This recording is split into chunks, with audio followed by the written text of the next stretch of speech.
অৰ্জুন ভোগেশ্বৰ বৰুৱাৰ গৃহত অখিল গগৈ।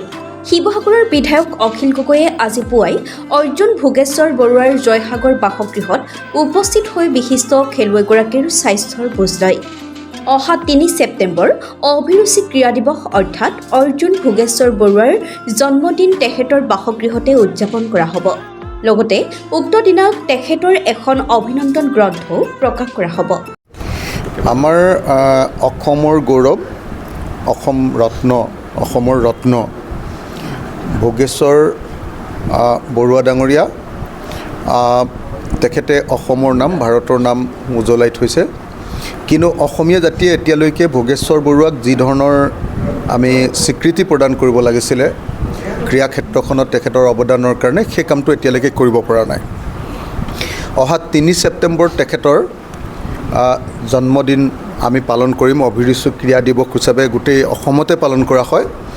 এইবাৰ আমি শিৱসাগৰত তেখেতৰ ঘৰত পালন কৰিবলৈ সিদ্ধান্ত লৈছোঁ আৰু সেই দিনটোতে আমি এইবাৰ ভোগেশ্বৰ বৰুৱা বৰ্তাৰ এখন অতি সুন্দৰ এখন অভিনন্দন গ্ৰন্থ প্ৰকাশ কৰিবলৈ সিদ্ধান্ত লৈছোঁ। সেই অভিনন্দন গ্ৰন্থখন কেৱল ভোগেশ্বৰ বৰুৱাৰ অভিনন্দন গ্ৰন্থ নহ'ব, সেই অভিনন্দন গ্ৰন্থখন অসমৰ ক্ৰীড়া জগতৰ এখন দলিল ৰূপে আমি তাক প্ৰকাশ কৰিবৰ কাৰণে সিদ্ধান্ত লৈছোঁ যে আমি অতি সোনকালে শিৱসাগৰৰ সকলো বিশিষ্ট সন্মানীয় মানুহৰ এটা টীম আমি অসমৰ মুখ্যমন্ত্ৰীক সাক্ষাৎ কৰিম যে অচিৰে আমাৰ শিৱসাগৰত এখন স্পৰ্টছ একাডেমি লাগে, ভোগেশ্বৰ বৰুৱা স্পৰ্টছ একাডেমি।